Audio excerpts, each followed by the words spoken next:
The next thing I want to talk about is you hear a lot of stories about things that happen at people's work. You hear about things that happen to people out in, um, out when they're out traveling, or they're out going shopping, or they're out visiting family, or they're out at dinner. And you hear about these things that happen, and there's these situations that come up where people they kind of like step out of their normal shell, and they just kind of do things that are absolutely, either heroic or they're horrible. They just do things out of the normal, out of the ordinary of their normal character and whatnot. And it might even not be out of ordinary, out of their character or anything. Just things that people kind of step up and do things that other people might not be able to do. And I have a story that I want to share that happened to me a few years ago. That it's something that I'll never forget. It's something that still to this day a lot of people are amazed about what happened and whatnot. But I wanted to share it with you guys because I wanted to see what you guys think. So the most recent job that I worked for a distribution hub for a company.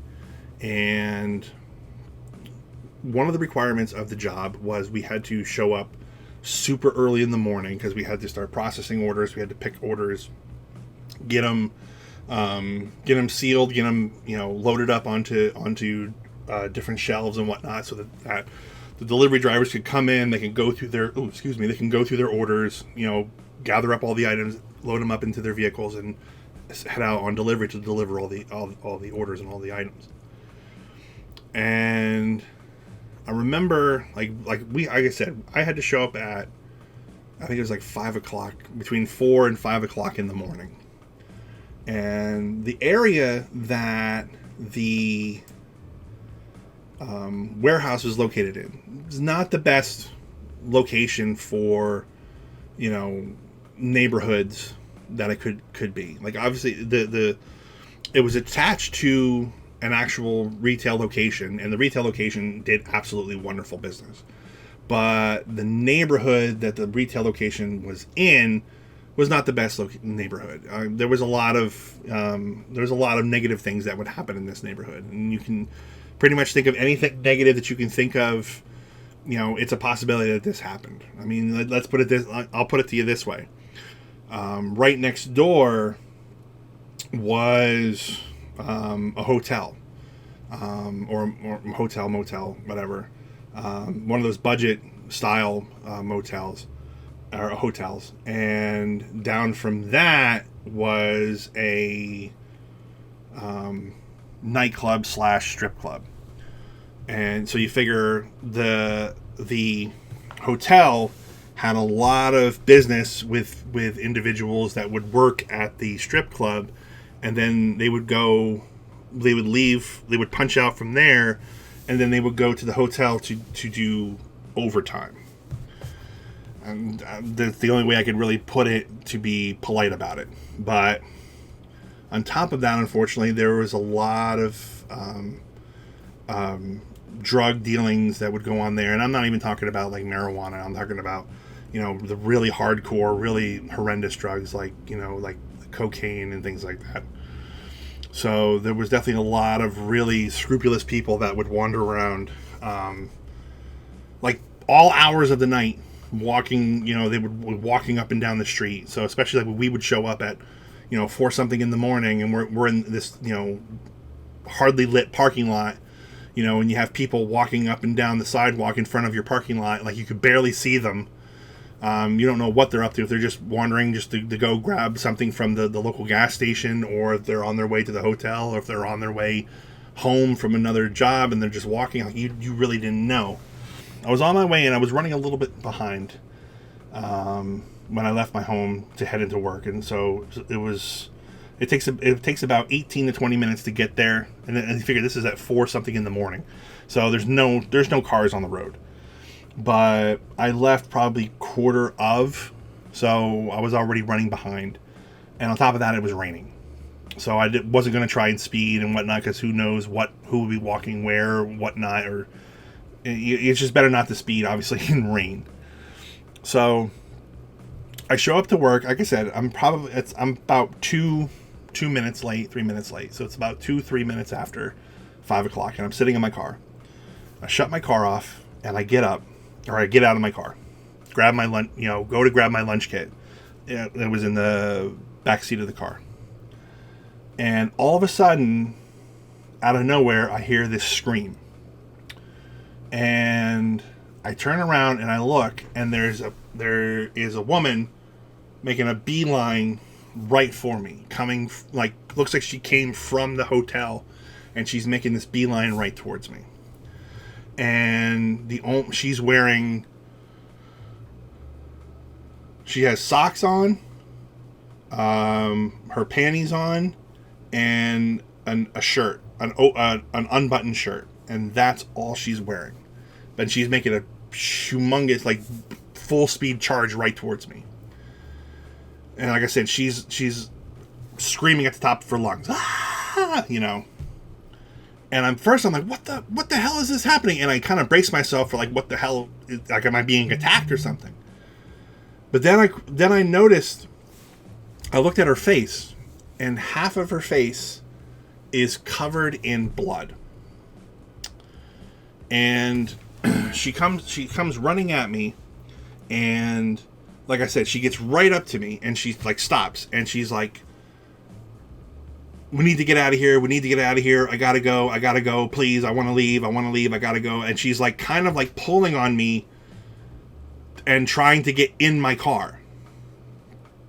And I'm like, I'm still trying to figure out what the hell is going on. And I'm looking around, and she's pulling on the door handle of the car, like, trying to open the door of the car and stuff. And I already had the car locked and stuff. And I'm, like I said, I'm kind of standing, like, at the front of my car. Because, like I said, I got out of my car, was going to walk around to go in the back of my car when this happened, and she started screaming. So she's pulling on the car, right? And then she runs around to the other side, and she's hiding behind the car. So, say, for example, if you're at the front of the car, she runs around, she's at the rear passenger door. And she's, like, crouched down, and she's pulling on that handle, like, frantically crying. Wanting to leave, like, wanting to go up to the local gas station that was up there. She wanted me to get in the car and drive her away. And I'm looking around, and I can't figure out what's going on, right? And I'm telling her, and then finally I'm like, okay, hold on, just wait, and I'm like, I have no idea. Like, what would you think in a situation like that?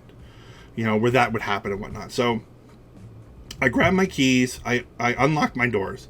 She pulled the car door open, jumps into the back seat of my car, and doesn't even, like, jump into the back seat and sits. She jumps into the back seat of my car and actually dives onto the floor and pulls the door closed behind her.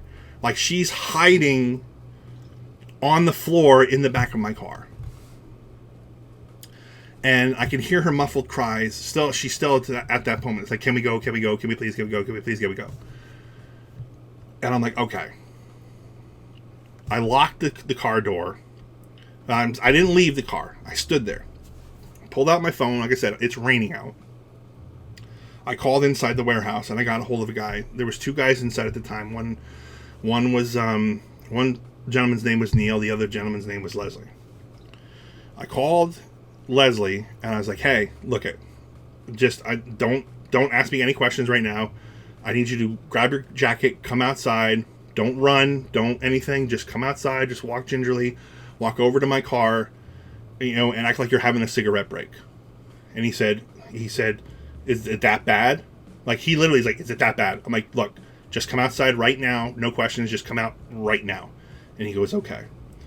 He hangs up the phone from me. He tells the other gentleman, Neil, he's like, hey, there's something going on. I got to go outside right now. Neil goes, okay, go. He comes out the front door. Sure enough, jacket on. He's just walking gingerly over to me, pulls out his cigarettes, puts one in, pulls out his lighter, lights it up, walks up to me. He goes, "What's going on?" And I said, "Look in the back of my car." He kind of glances over my shoulder and looks in, and he can hear the woman. And he's like, "Is that?" And I was like, "Yes." And I told him exactly what had just happened. So he's like, "Okay." I said, "I don't know." I said, "She's bad. She's beaten up badly." So I don't know. I said, "I don't see anybody. Nobody was chasing her. I don't know what's going on." I said, "I just need you to stand here." Right? I said, "I'm calling the police." He's like, "That's fine." So we're just standing there like we're nonchalantly just, having a cigarette break or whatever outside in the rain and whatnot. And I call the police. I call 911. They send an ambulance and police immediately. Within a couple minutes after hanging up the phone, the police, one squad car shows up. And I wave to the squad car. Two officers get out of the car, and sure enough, they gingerly just walk up to the two of us. And he's like, "Hey, you guys called 911?" And I'm like, "Yes." And I said, "This is the situation." And I explained everything to them. And same thing, he did the same thing. He glanced over, he looked in the back of my car, saw the girl. He's like, "Okay." And they just kind of stood there, right? They just acted like they stood there nonchalantly, just kind of shooting the shit. But he's like, grabs his radio and he's radioing in, "Hey, we got the situation, da da da da da da."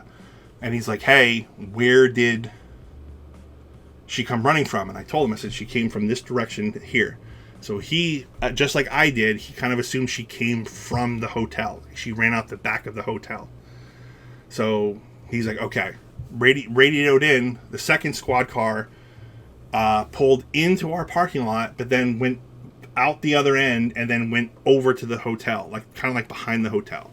And they started doing their search and their whatever. The ambulance shows up. Once the ambulance shows up, the police officer asks me to unlock the car, which I did. He goes right over, knocks on the door, and asks her to open the door. Once she opens the door, he kneels down and he just starts having a conversation with her, trying to coax her, get her to calm down, whatever, and get her to come out. And she's like terrified, she's worried, and all this stuff. And he's like, "Don't worry." He goes, "We got a handful of police here. The ambulance is here to take a look at you. Don't worry, you're safe now," that kind of thing. So he goes and he walks. She gets her to come out, and they go over to the ambulance. So Leslie and I are standing there, and this is probably a good 10 minutes goes by, and we're just standing there and whatnot. And the two police officers walk over to us again, and they ask us, hey, what's your name, what's your phone number? We just want to take, for witnesses, we want to put, we want to have it written down for records and things like that. And the two of us are like, "Yeah, no problem whatsoever." And we gave her our information. And Leslie goes, "Did she tell you anything?" And the police officer goes, "Yeah." He goes, "Apparently she hooked up with a guy to have a nightcap, basically. And they start getting down to it, and she starts undressing. And once she gets to a certain part of undressing, there's a knock at the door. She goes up to open the door. There's another woman on the other side and immediately hits her and knocks her down. The two of them then start to viciously beat her up horrifically because they were robbing her. And they figured the woman who's a prostitute for some reason had a bunch of cash on her for some reason. So they were basically trying to beat her up, and she somehow got out of the room, but just wearing what she had on at the time when she was attacked, which is why all she had on was underwear, socks, and a half open, or a completely open t-shirt. Which I thought about at the time, I don't think it was an actual open. I think it was literally just a ripped t-shirt.